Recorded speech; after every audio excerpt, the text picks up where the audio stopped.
Plate कमर में दागी भइल बा कि चैत के लहर सहर बहुत सतावता कि चैत के लहर सहर बहुत सतावता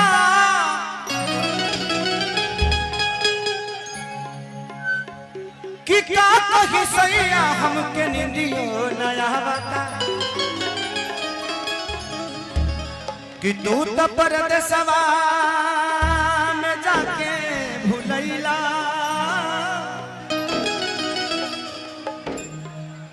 औ उठत लहर जब खेसरिया चैत गावता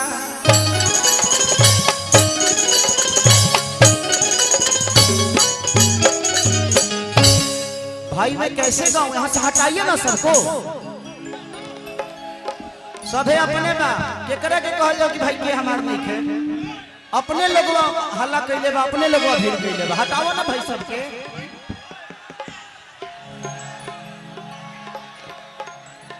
एगो रीड बढ़ा दा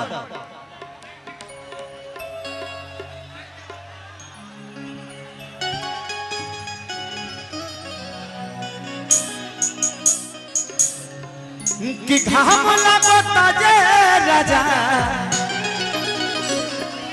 अरे घाम लगता कि तू अरे बहरा में करे नजरा चैत में हमारा घाम लगता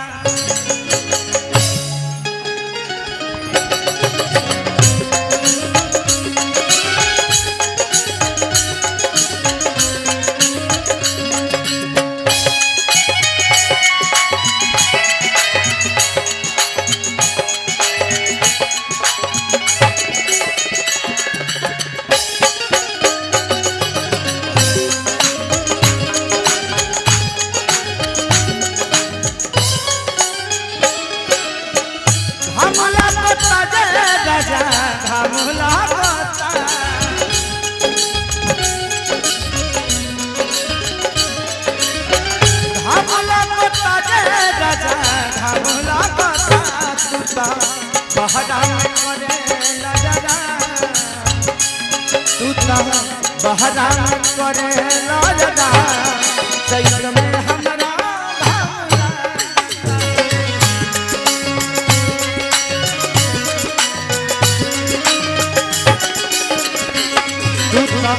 बहरा करे लजदा चैत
कमर में ताकि गाना बजा दिए साउंड वाला हेलो हेलो कि तू तल भी जाना करता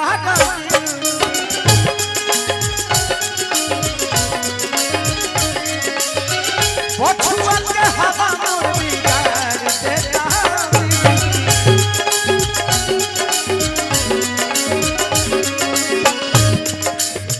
तू तल भी जाना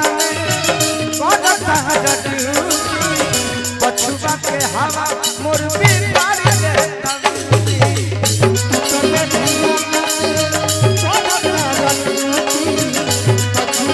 हवा मोर बिगाड़ देता बहुत ही प्यारा विवाद में फंसा हुआ लड़का धनंजय शर्मा बहुत ही प्यारा गाता है। मैं इसकी गायकी का फैन हूं। भगवान इस बच्चे को इतना बड़ा करे कि इस अपने बड़े भाई से भी बड़ा हो जाए। मेरी शुभकामना और मेरा आशीर्वाद इस बच्चे के साथ हमेशा है।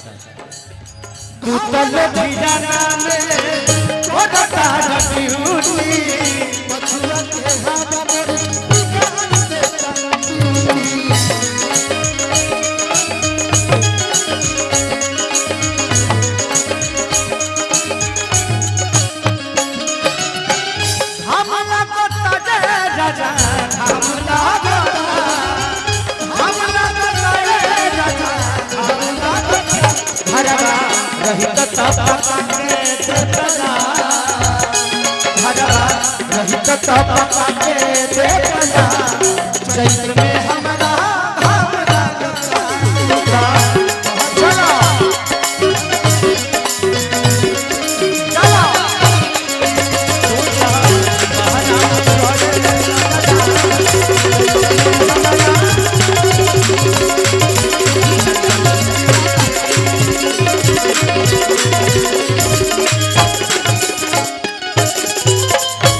एक काम करो, एक रिकॉर्डिंग डांस करा देते हैं।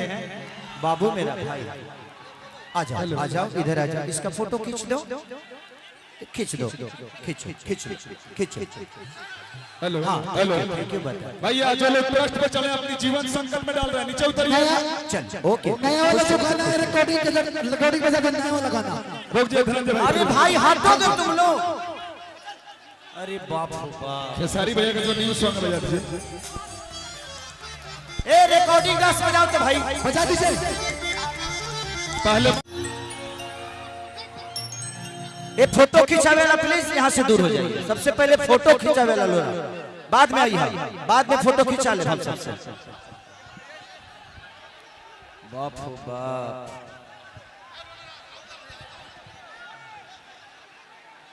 मंच पे जितने लोग हैं प्लीज थोड़ा शांत हो जाइए और बैठ जाइए, और नहीं तो हट जाइए।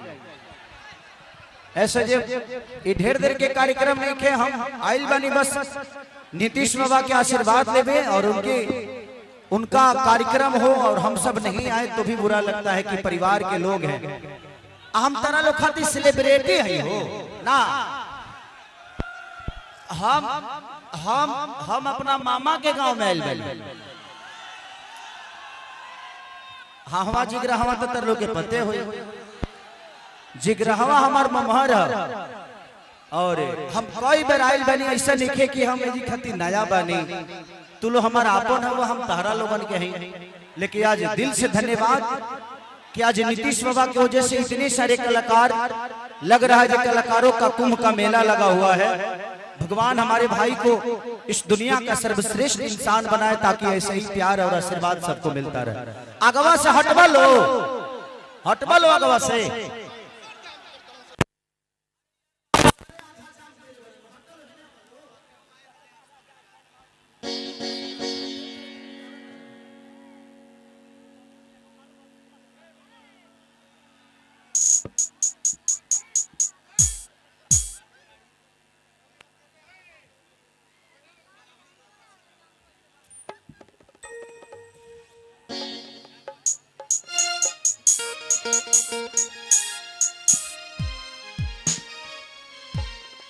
हेलो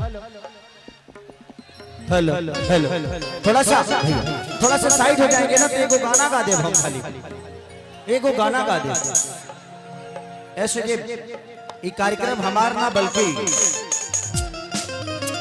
नीतीश भैया के ये प्यार की वजह से हमारी बनी, और वह लोग लगातार भाग दौड़ बहुत बा। थोड़ा सा बैठ जाओ, पीछे वाला लोग के प्रॉब्लम होता। बैठ जाओ, ए भैया बैठा, ए भैया बैठ जा, बैठ जाना तो उतर जा।